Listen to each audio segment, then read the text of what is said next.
Fala galera, André Ferreira.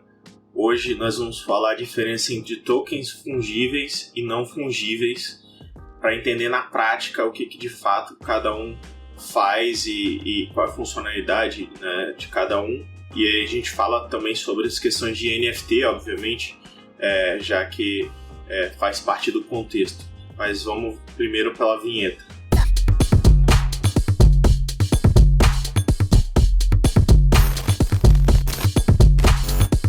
Bom, antes de começar a falar de não fungível ou fungível, né, o que significa esses termos, a gente vai falar o que são tokens, tá? Para quem não está familiarizado ainda com o universo das criptos, tokens é o nome que é denominado para ativos que são criados dentro de blockchain, tá? Então, quando nós falamos, por exemplo, de um token USDT, nós estamos falando que esse ativo foi criado dentro de uma rede, né? No caso do USDT, por exemplo, ele é criado dentro da rede Ethereum, e os não fungíveis também seguem o mesmo princípio, né? A gente vai utilizar por meio de smart contracts em qualquer blockchain que tem suporte a smart contracts a criação desses tokens, tá? Então, basicamente, né, no início, a ideia dos smart contracts era para possibilitar que fosse possível criar moedas, você poder criar sua própria moeda a partir de uma blockchain que já exista. Tanto que os tokens no formato ERC20 foram um dos primeiros a serem criados dentro da rede do Ethereum. Esse nome ERC20, e existem alguns outros, são padrões de como você deve criar esses tokens dentro dessa rede, né? Então são padrões de smart contracts bem consolidados que são utilizados hoje para a criação desses ativos. Então nós sabemos que esses tokens utilizam uma rede como base e você pode criar esses ativos dentro via smart contracts. Então uma coisa que a gente precisa deixar bem claro, né, nessa brincadeira é um exemplo. O caso do Ether, que é a moeda do Ethereum. O Ether não é um token. O Ether é a moeda corrente da rede. Então para você gerar esses tokens, você vai utilizar Ethers para poder pagar os smart contracts, né, para você poder enviar esses smart contracts para a blockchain, e você também paga uma taxa toda vez que você precisa emitir supply desses tokens. O que vem a ser emitir supply, né? Quando você escreve o código de um token, você pode definir uma quantidade que esse token vai ser emitido inicialmente, e aí fica a critério de quem está escrevendo o contrato, e você pode criar mais unidades caso o contrato possibilite essa criação de novas unidades. Com isso, você precisa fazer uma integração, né, uma interação com esses contratos. Existem várias formas de serem feitos isso, de ser feita essa interação por meio de ferramentas pré-existentes, ou você pode criar suas próprias ferramentas para poder fazer essa interação com o smart contract, para poder gerar, né, poder mintar novas unidades desse token. Então, assim, vamos fazer um paralelo aqui sobre tokens fungíveis e não fungíveis e vamos explicar o que é cada um deles.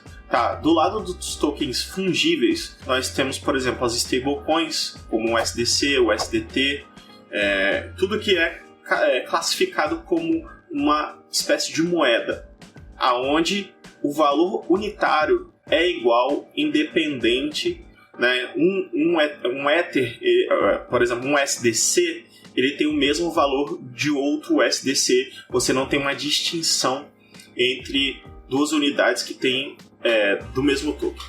Já no caso dos não fungíveis, né, qual é a diferença básica? É que um ativo dentro desse token, né, desse smart contract, ele não é igual e não tem o mesmo valor de outra unidade desse token. Então, a partir desse conceito de não ter uma comparação monetária, né? Não existe um valor igualitário entre esses dois tokens, surge esse nome não fungível. E o conceito desses não fungíveis é o quê? Criar ativos dentro de um mesmo contrato, por exemplo, uma coleção de NFTs. Eles utilizam o ERC721 ou 1155, são os mais padrões, tá? Até recentemente agora tem o tal do ERC721A, teoricamente é mais barato para você poder fazer os mints dos NFTs, perceba o seguinte, vamos fazer um comparativo com uma coisa que todo mundo está acostumado. Por exemplo, um álbum de figurinhas da Copa. As cartinhas que você compra naquelas pacotinhos, né? Elas têm o mesmo tamanho, o mesmo formato. O que muda ali é o jogador que está presente naquela figurinha. E tem figurinhas que são mais raras, consequentemente elas têm maior valor, né? Existia até comércio com relação a isso, né? Figurinhas de jogadores que tem uma tiragem menor, né? Feito intencionalmente para ter esse comércio entre os ativos. Então os NFTs, eles surgiram nesse princípio de criar ativos que são diferentes entre si, mas normalmente fazem parte de uma mesma coleção, né? Então, quando você pega aí, por exemplo, os CryptoPunks, os Bored Ape, você vai ver que eles fazem parte de um ecossistema, né? O contrato ele é regido por parâmetros ali parecidos, né? Você vai ter pequenas variações entre cada um deles e essas variações tornam aquele ativo único. Mas uma coisa que eu acho super importante falar sobre questão de NFTs em específico, também de tokenização ou qualquer coisa que venha derivado desses princípios de tokens não fungíveis, é que o conceito básico, né, o que de fato vai ser registrado lá dentro da blockchain? É aquela imagenzinha do macaco que vai estar lá dentro, né, mas dá para copiar aquela imagem, então ela pode ser copiada, enfim. O ponto não é a questão da imagem propriamente, né? A questão não é o que está sendo visualmente exibido na tela, né? Que a imagem qualquer pessoa pode copiar. A questão toda é o registro. Quando você gera uma NFT, um token não fungível, a blockchain ela vai gerar um registro permanente de propriedade, como se fosse uma espécie de selo de autenticidade. Isso é muito comum no mundo físico, né? Quando você vai comprar uma obra de arte, quando você vai comprar, né, uma barrinha de ouro, uma joia muito cara, você tem os selos de autenticidade, né, o certificado de autenticidade. E aí, o que nós temos, de fato, dentro da blockchain, é uma forma de conseguir identificar quem é o proprietário daquele ativo, né, daquele NFT ou daquela, né, você pode tokenizar diversas coisas, né? Hoje em dia está até vejo falando sobre questão de tokenização de, por exemplo, a propriedade de um apartamento, coisa do tipo. Acho que pode evoluir para esse sentido, né? A gente começar a fazer registros que hoje são feitos, por exemplo, por uma junta comercial, por um cartório, né, ou por uma prefeitura, começar a ser tokenizável, até por uma questão de transparência, imutabilidade dos registros, né? Faz sentido. Na prática, quando a gente vai analisar o padrão RC20 comparado com o RC721, a diferença é que no RC20 uma unidade do token tem o mesmo valor de uma outra unidade. No RC721 as unidades elas têm valores diferentes porque elas não fazem parte de um mesmo ativo, eles não são iguais, os ativos não são iguais, mesmo talvez fazendo parte de uma coleção. Nós temos essa diferenciação. E para poder fazer essa diferenciação entre um ativo e outro, o 721 ele precisa de algumas informações a mais do que o RC20. Porque como no RC20 nós temos os tokens com as mesmas características, vamos dizer assim, basicamente o que a gente precisa saber é o saldo que cada carteira tem.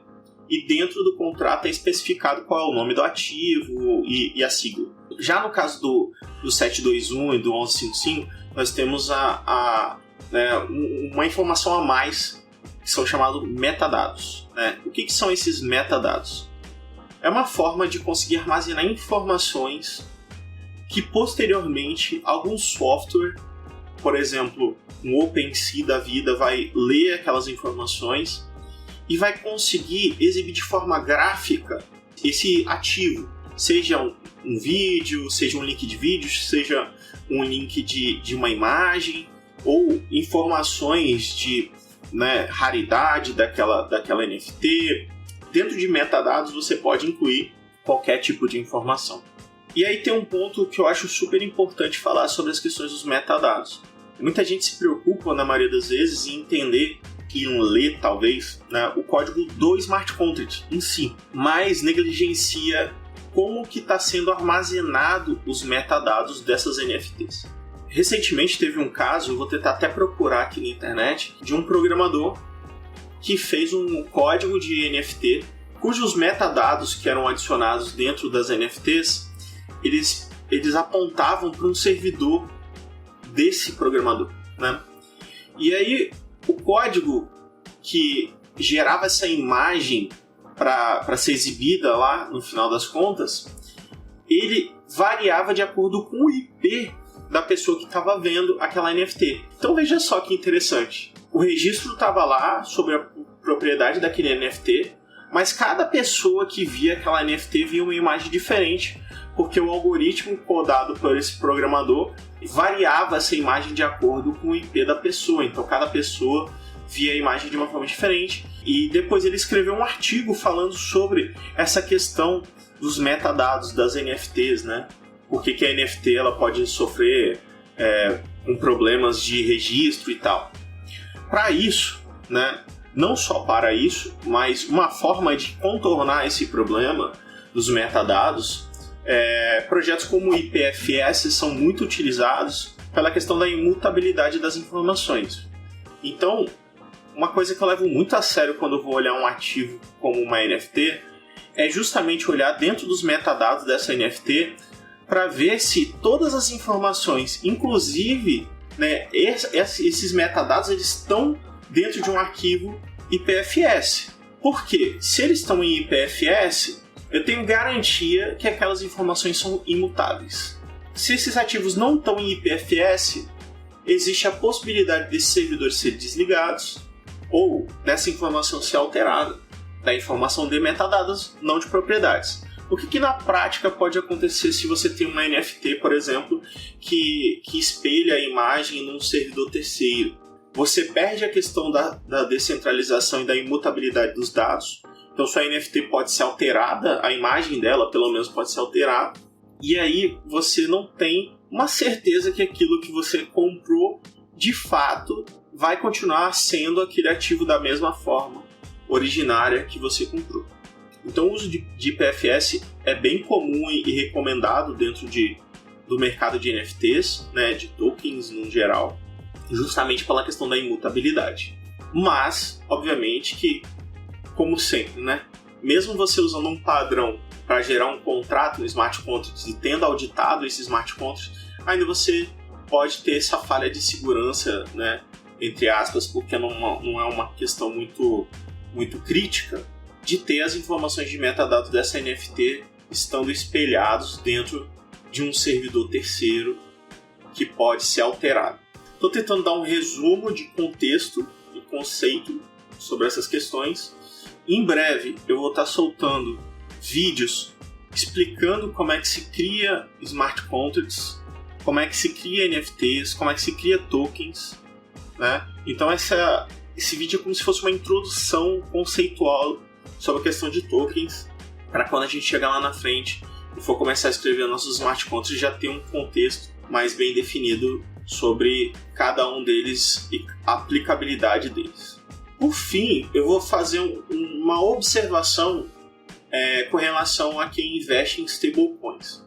Eu fiz um post recente falando sobre stablecoins no andreferreira.com.br, que a minha opinião honesta sobre stablecoins parece ser uma ideia fenomenal você ter um ativo digital, né, pareado em uma moeda fiat, né, você tem menos variações de preço e por aí vai. Porém, todavia, entretanto, a gente tem um problema que você precisa confiar na empresa custodiante desse ativo. Então, para cada stablecoin, nós temos uma entidade ou uma empresa que cuida do lastro desse ativo. No caso do SDT, a Tether. No caso da USDC, tem uma outra empresa que eu não lembro o nome. No caso do BUSD, né, da Binance USD, é a própria Binance que provém o lastro dessa moeda. E nós tivemos um caso recente, né, de uma moeda que é um pouco diferente dessas outras que eu comentei agora, que é o caso da Terra Luna e a UST, né, que virou pó, porque a empresa que fazia a custódia teórica desses dólares, que daria lastro para a UST, não tinha de fato esses valores por N motivos diferentes, porque emprestaram, alavancaram as operações. Então, quando precisou, né, quando a UST perdeu o lastro, a empresa não tinha como repor esse dinheiro, então a moeda foi caindo, perdendo credibilidade até virar pó.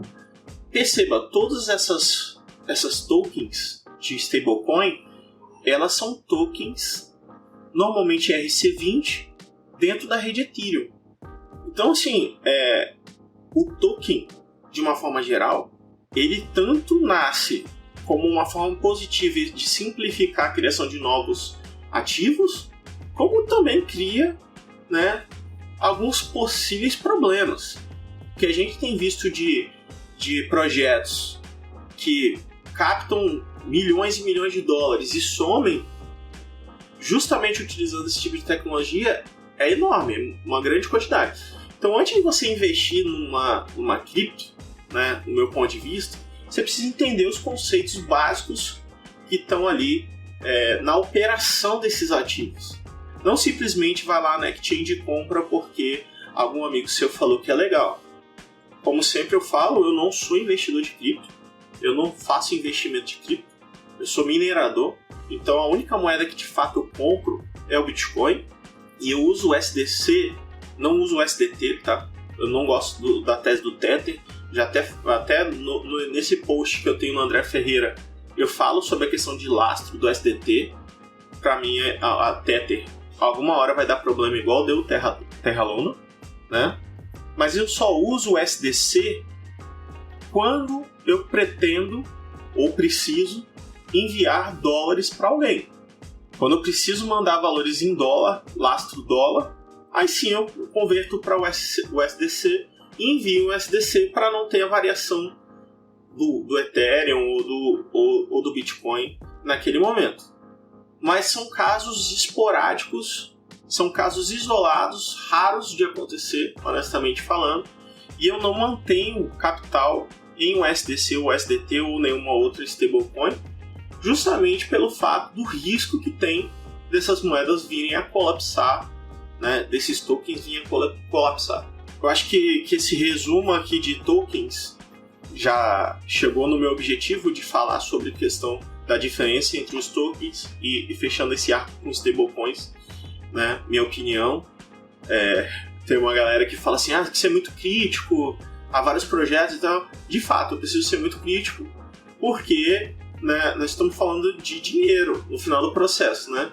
Alguém está comprando esses ativos e pode correr o risco de ir à falência se o projeto não for sólido. Por isso que eu não defendo, eu não colaboro com o discurso de alguns analistas com relação a alguns altcoins e tal. Eu falo sobre questões técnicas. Estou falando como é que funciona cada uma desses ativos. Se você quer investir ou não, aí é problema seu. Porque no final, se você perder o seu dinheiro, né, não vai fazer nenhuma diferença na minha vida. Mas eu acho super importante, honestamente falando, antes de você colocar um centavo que seja em qualquer ativo, entenda como é que ele funciona na base, né? É uma questão muito técnica, eu não sou técnico, cara. É uma questão de funcionamento. Você não aprendeu como é que funcionam os bancos, como é que você faz um Pix, então é a mesma coisa. Mesma coisa. Eu não consigo ver uma lacuna tão grande de conhecimento assim entre essas duas áreas, né? A área bancária e a área de cripto, elas são bem próximas, né? Tirando algumas terminologias que você vai aprendendo, né, ao longo do processo, que também não são um bicho de 7 cabeças. Mas se você está gostando do conteúdo, cara, se inscreva no canal aí, compartilhe com seus amigos, ative o sininho e a gente se vê numa próxima. Valeu!